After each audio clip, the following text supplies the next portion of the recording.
For decades, the world spoke about Audrey Hepburn with a reverence that felt almost sacred.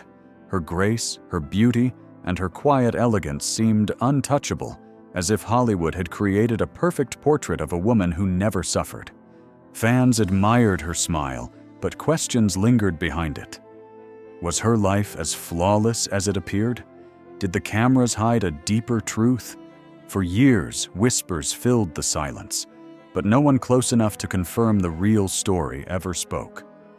Now that silence has finally broken. Audrey Hepburn's son, Sean Hepburn Farrer, has stepped forward to address the rumors and reveal truths that few knew. What he shares reshapes how we see Audrey, not just as a timeless icon, but as a woman, a mother, and a human being who carried private struggles behind her elegant facade. A childhood shaped by loss. Audrey Hepburn was born on May 4, 1929, in Brussels, and her early life appeared to be surrounded by elegance, travel, and privilege. Yet beneath the surface, she carried a wound that fame could never erase. When she was just 6 years old, her father, Joseph Victor Anthony Rustin, abandoned the family and disappeared from her life. The sudden absence shattered her sense of safety and left a trauma she would later describe as one of the deepest she ever endured. Years later, when she finally located him in Dublin, their reunion offered no closure, only a reminder of what had been lost. Despite her grace and success, the pain of that abandonment never fully faded. It remained a quiet, lasting ache that shaped the woman she became. War, hunger, and the making of her body. By the age of 10, Audrey was living in the Netherlands when World War II descended on Europe. Under Nazi occupation, life became a daily struggle for survival. Food became scarce, and hunger became a constant companion. The slender figure the world later admired was forged not in vanity, but in deprivation.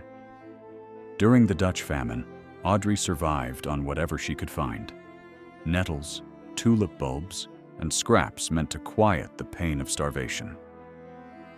By the war's end, she was dangerously underweight and physically fragile. The years of malnutrition left lasting health issues that would follow her for life. Audrey never forgot those years. She often reflected on how close she came to death, and that memory fueled her later devotion to humanitarian work, especially her tireless efforts with UNICEF. The ballet dream that refused to die before she became a screen icon. Audrey's heart belonged to ballet. Dance was not a hobby. It was a dream built on discipline and devotion.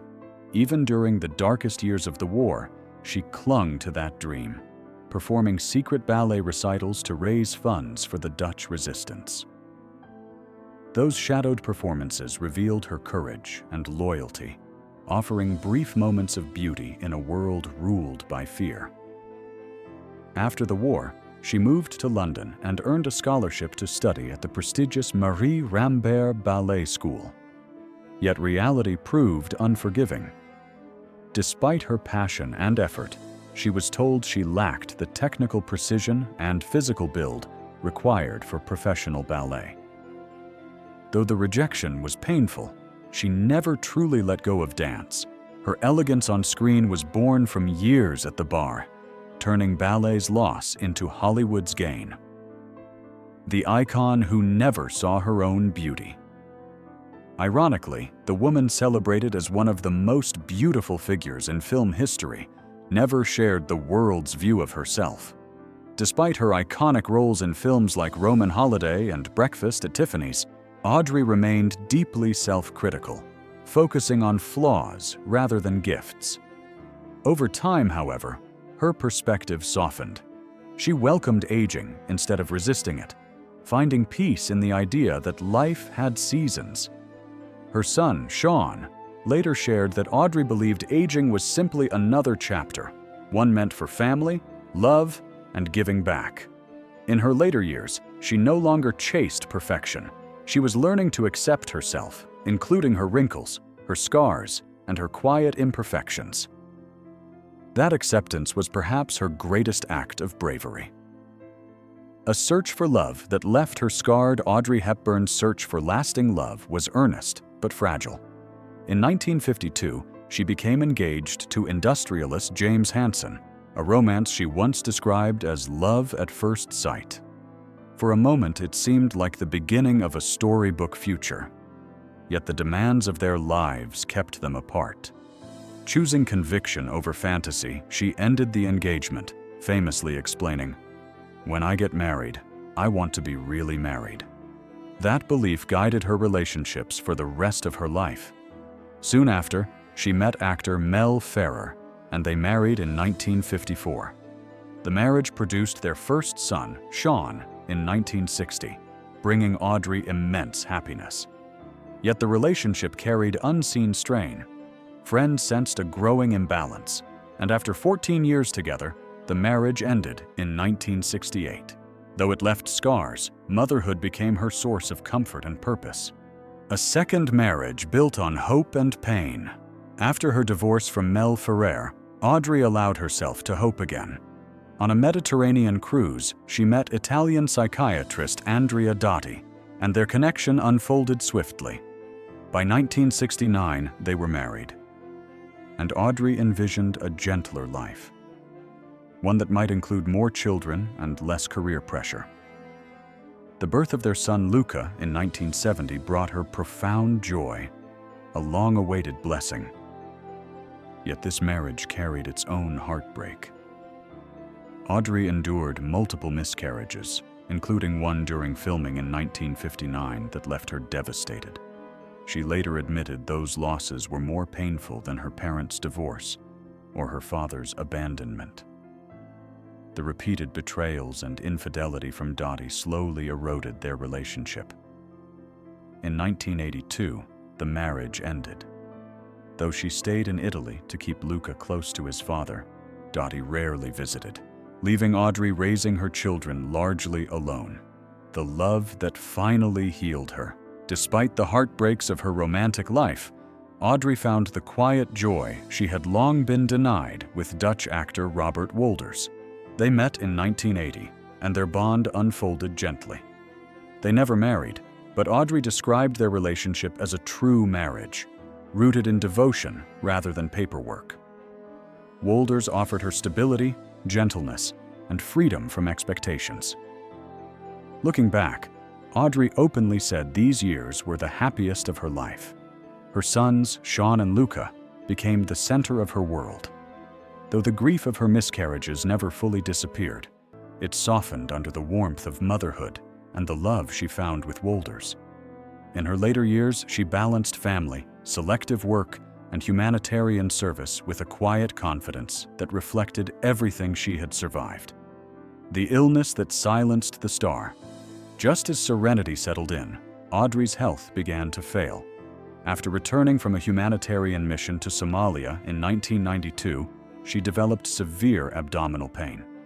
Medical tests led her from Switzerland to Cedars-Sinai Medical Center in Los Angeles, where doctors delivered devastating news.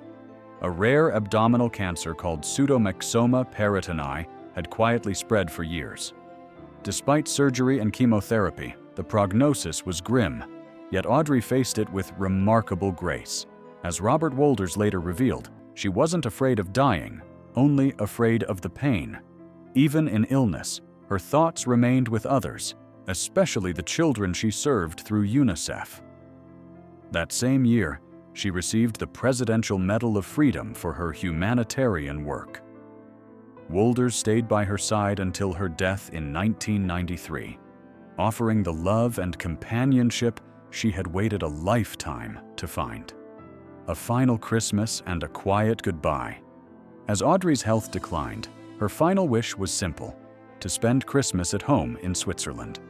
Too weak for commercial travel, she relied on the kindness of those who loved her. Designer Hubert de Givenchy arranged a private jet filled with flowers to carry her from Los Angeles to Tolochanas. Surrounded by her sons, Robert Wolders, and close friends, Audrey celebrated the holiday in peace. She later described it as the most beautiful Christmas she ever had. After the holidays, her strength faded.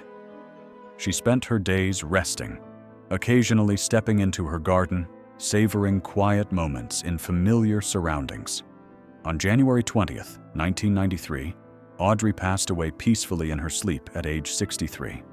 Her death marked the end of a remarkable life, but not the end of her influence. The real Audrey Hepburn, a woman of resilience. Audrey Hepburn's legacy continues to be recognized long after her passing. She was posthumously awarded the Jean Hersholt Humanitarian Award at the 1993 Academy Awards, and her final screen appearance as an angel in Spielberg's always felt like a gentle farewell. Through her son Sean's reflections, we see the real Audrey, an imperfect woman whose grace was born from endurance, empathy, and love. She once said, "It's the tune, not the words," meaning presence mattered more than performance. Today, her sons protect her image and share her story with respect. For Sean, the most important legacy isn't fame, but humanity.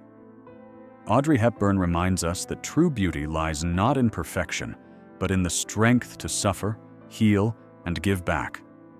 Her life proves that even in the darkest moments, kindness can light the way.